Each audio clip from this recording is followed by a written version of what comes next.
our love offering portion of the service, and we appreciate all the donations that you are able to make each week.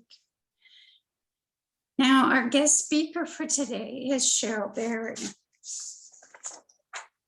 Cheryl comes from a spiritual Scottish family. Both her dad and grandmother had the gift of spirit. Cheryl's gift started as a young child when she could see and feel spirit, and eventually started to receive messages. Cheryl has taken many courses and has worked with wonderful spiritual mentors to enhance her gift. Cheryl currently works as a full-time medium, spiritual healer, and is a practitioner of choral Reiki. She is a spiritual coach, as well as running workshops and weekly development circles from home. Cheryl has provided healing at the Healing Temple in Lilydale, New York, and she is currently working toward becoming an ordained minister through the Spiritualist Church of Canada. Cheryl loves providing comfort and healing to help others connect with loved ones they have lost, and knowing that they are at peace and still with us. There's other things too that you need to know about Cheryl if this is your first time joining us. She's also an amazing friend and a wonderful person.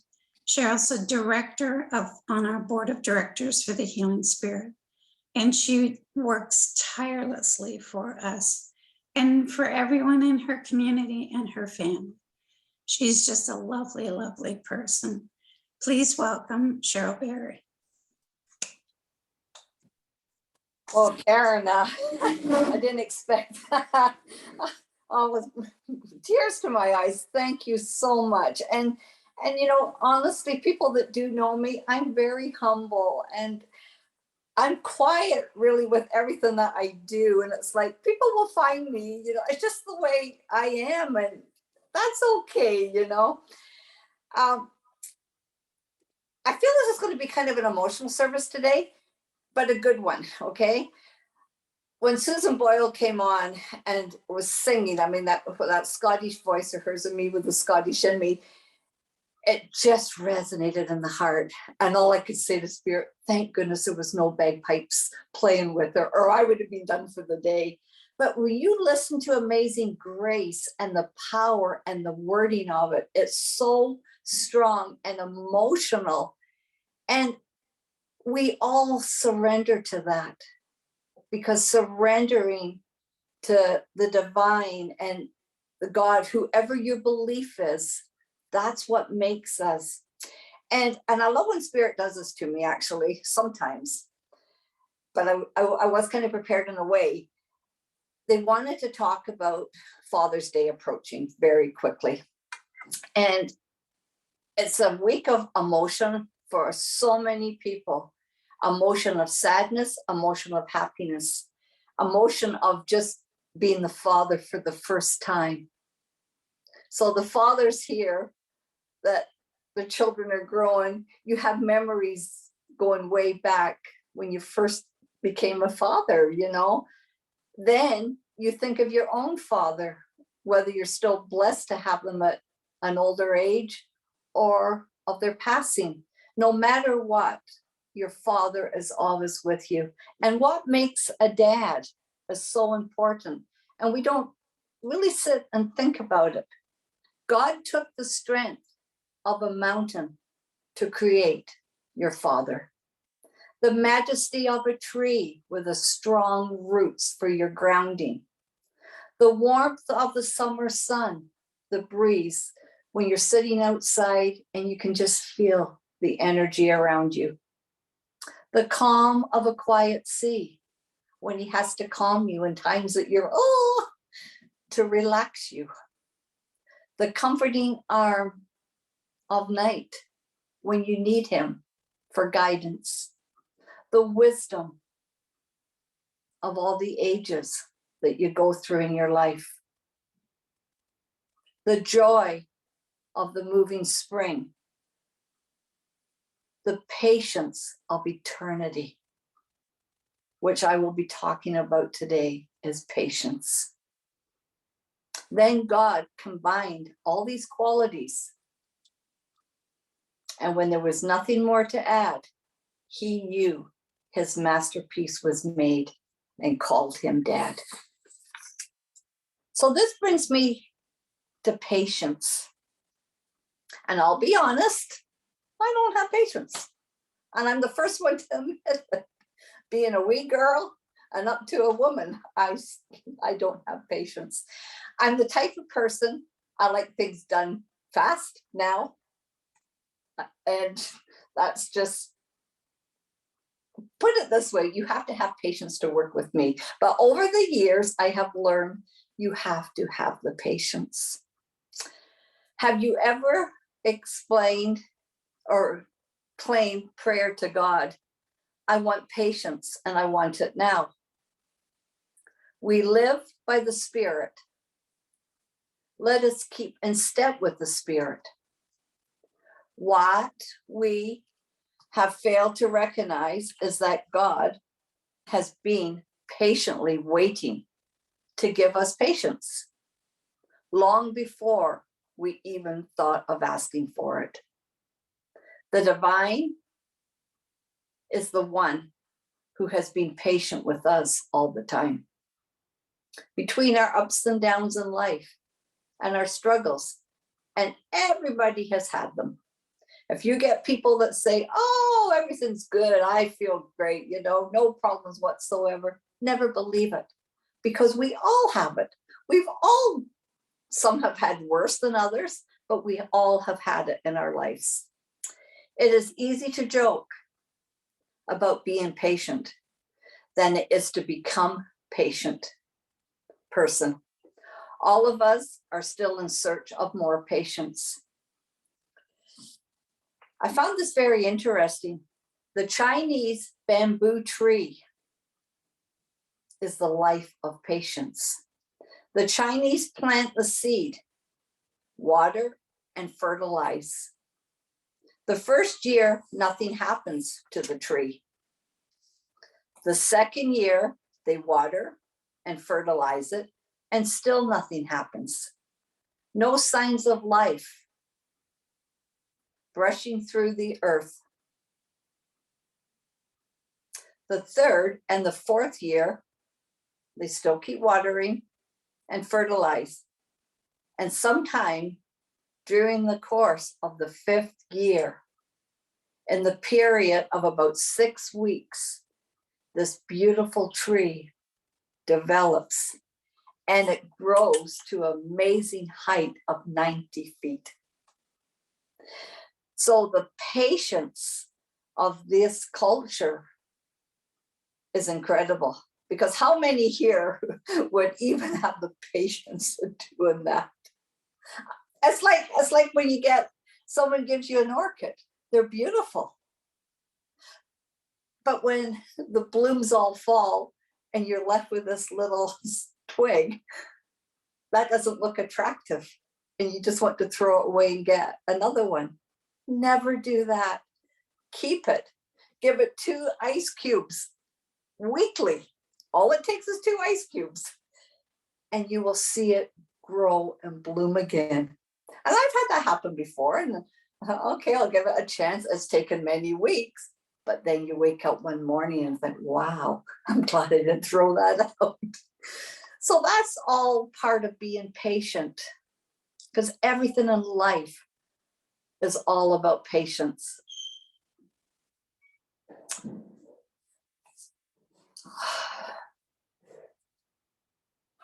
We never take the time and think about these things.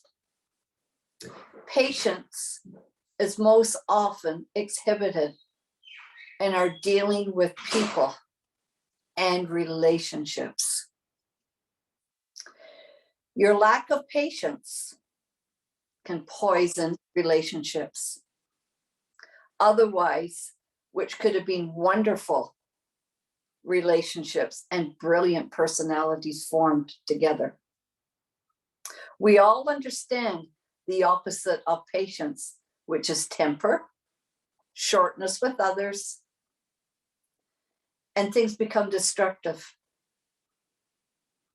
and the loving, lasting relationships end. When dealing with patients, we all must acknowledge it is the little things that seem to drive us to despair. The simplest little things. This morning, my husband's outside wiping the chairs, wiping them with my dishcloth. I just, why would you take a dishcloth? I'm just getting the water off of them. Take a clean towel. Well, it's not greasy. See, I had to step back, whatever, do whatever. And at that moment, I'm getting myself at that boiling point for something so silly. It was just so nice that he was doing that. Anyways, so it's the little things like that that stay with us and just release anger. The energy of our souls doesn't often concentrate on being in battles. Our souls want peace. Our inner soul has to have the peace. We're human, and our hearts are so big, and everything falls into the heart. And we just want to just take that and have the patience, because patience is a feeling of calmness that reacts to every cell in our body.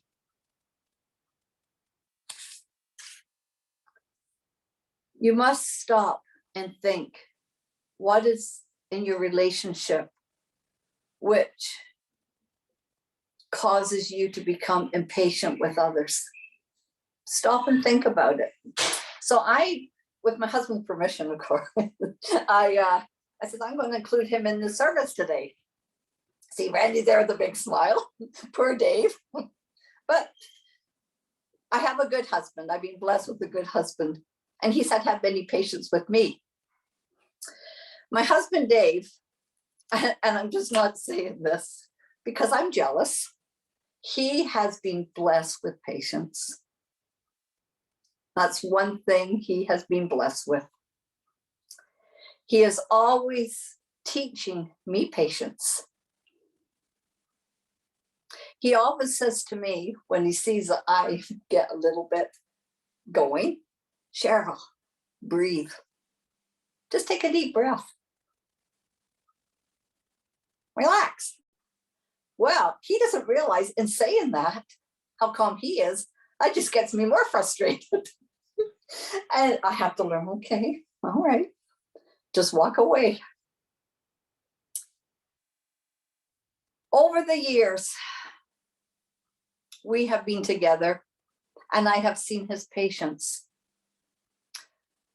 being put to the test. Being a manager at work, how he's patient to show his engineers. He gets them in. Some of his engineers fight with each other, but he just calls them in and quietly relaxes them. But he always comes back to me and says, you can never do that. And he's right. I could never be a manager because I don't have the patience. I would be seeing different things and I would be almost fighting with them. So that's not a good thing. But he just gracefully knows how to handle situations. He's had the patience over the years for loved ones and for his friends. His close friend, who now lives next door to us, which is wonderful. And they're dear to us. But Dave has had the patience with his friend. Every year, they do a journey on their motorcycle bikes. Okay. A few years ago, they decided, oh, we'll go up to Thunder Bay on our bikes. So my husband said to his friend, check the oil, check everything, get it all serviced and looked before we go, because we have a long road to go. So he never did. He thought he'd be okay, his friend. Anyways, they got up there with no problem. But then coming back, they never made it back because his bike broke on the highway. My husband said, did you get everything done I told you? No, I forgot. I didn't really have the time to do it. Well, Dave's trying to fix it, could fix the bike. So $1,000 later, my husband has to get a big tow truck, a bed, a flatbed, put the two bikes on it, and the man from Thunder Bay brought them home. They arrived here in my subdivision at 4 a.m. And I'm telling you, they must have woke up all the neighbors, all the flashing lights and getting the bike off. My husband walks in. I says, that is ridiculous. That's ridiculous. And he says, you know what? It's okay. It's done with. Well, what did you say to your friend? Nothing. It's done. That's okay. I told him it could happen to anybody. Well, anyways, so that is one thing that he always had, the patience with his friend. He said, why would he upset his friend? Why would he make his friend feel bad? They still had a good time away, but things happen. So then there was one other time. His friend decides to get a big boat, a big cabin cruiser. Never been in a boat in his life. Okay, but Dave went along with it. Said he knows what he's doing, encourage him. Dave said, I would have preferred he got a smaller one, but he said, well, I just let him do what he had to do. Lessons have to be learned. So he gets Dave up there for the weekend on his boat, takes him out, and wouldn't you know it, the anchor gets locked in between lots of big boulders in the ocean. Can't pull the boat out. So my Dave, being a scuba diver, doesn't think, he could have split his head open, that's my way of thinking, dives down under the boat, releases the anchor, and saves his friends hundreds of dollars and the embarrassment. His friend did get rid of the boat eventually because they used to call him Captain Crunch. and I think that's hilarious. And his friend did not like to be called the docker, the person who never takes their boat out. But he got rid of it. But they have been friends for over 35 years. And the patience and the teachings that Dave has showed his friend and many, I can really say hats off to him. Patience is a concentration of strength. Patience is the guardian of faith, the preserver of peace, and the cherish of love. It also strengthens our spirit. It sweetens the temper, eliminates the anger, so we can become a better person. Patience produces harmony in families and society. Without patience, nothing that takes time could happen, including your character development and a glow within our spirit. It is interrelated with our plans of God for mature daily living that stands in the test of time. So when you think about it, having the patience, you are showing maturity. So they don't see the other side of you. Patience will give you a more happy, peaceful life. Patience will always be rewarded.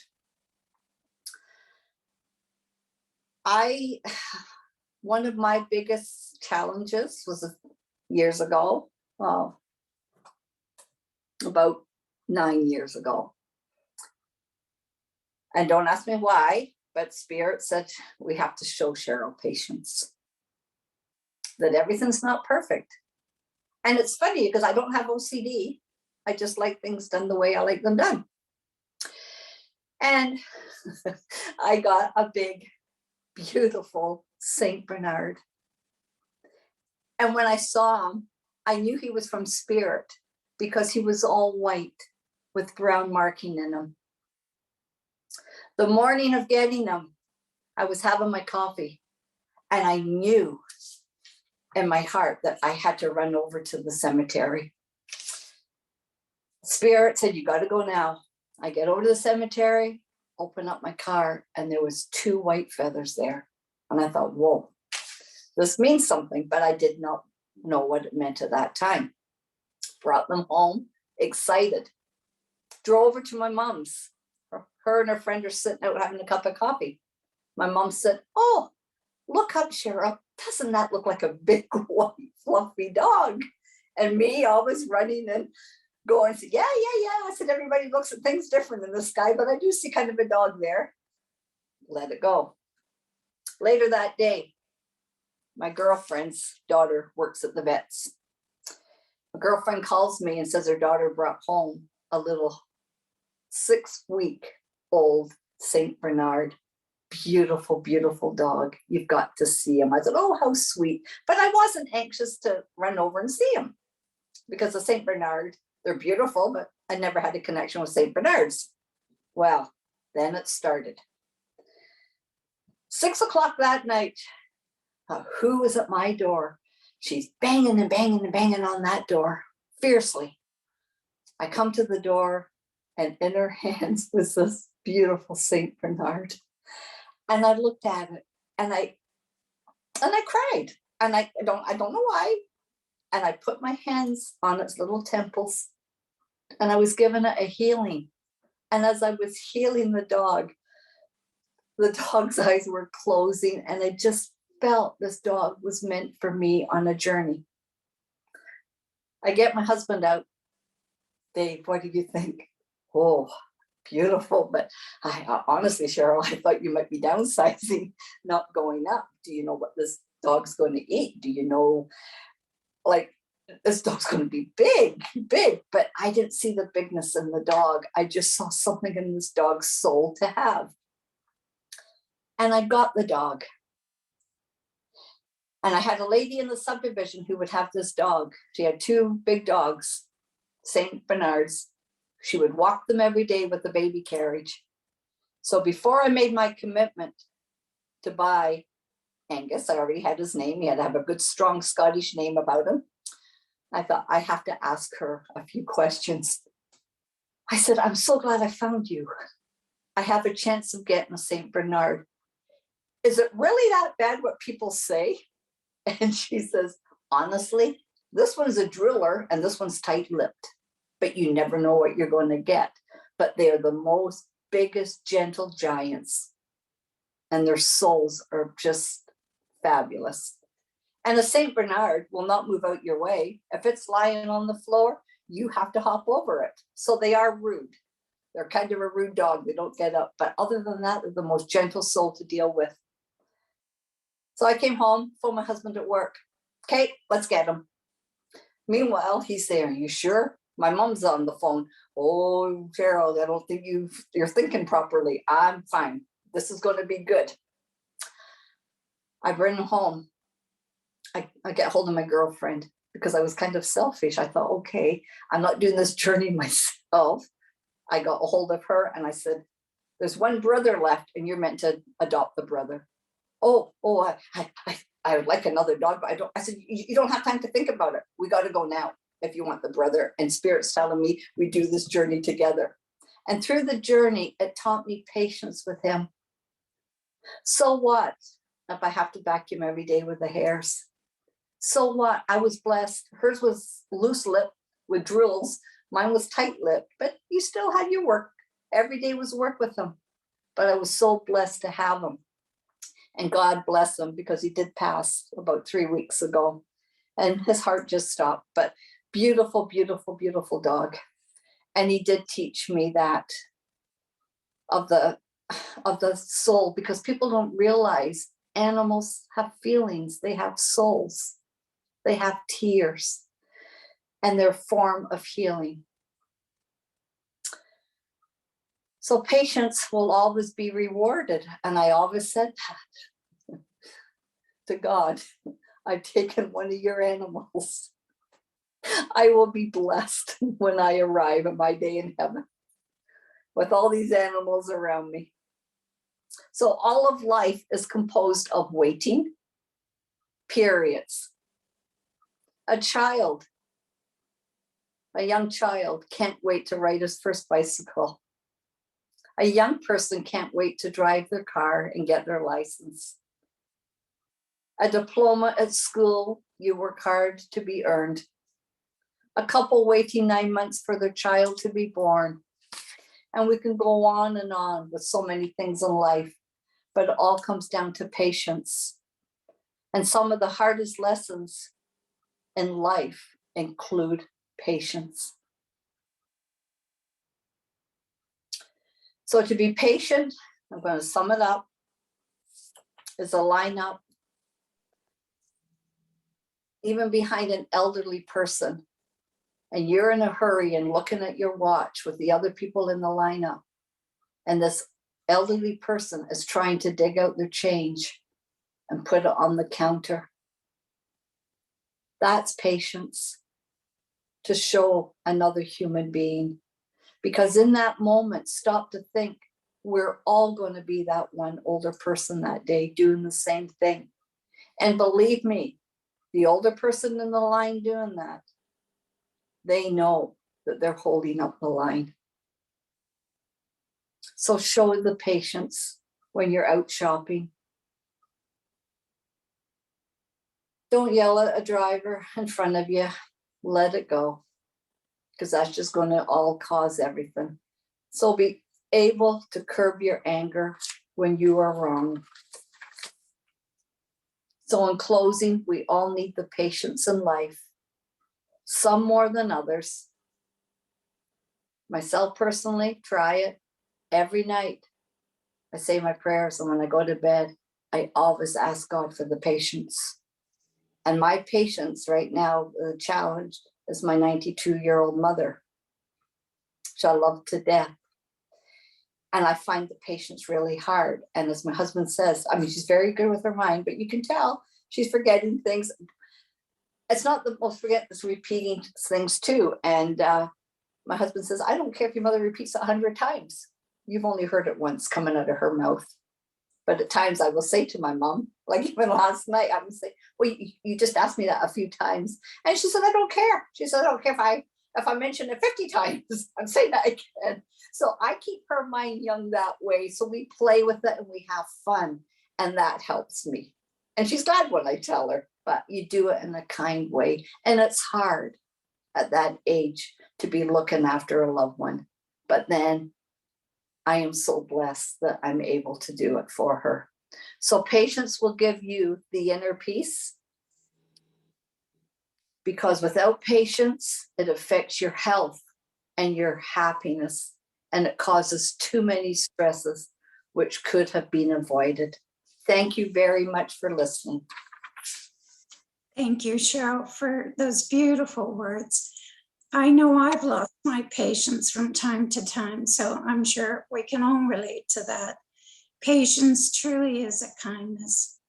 Now for our second song, it's titled Forgiveness.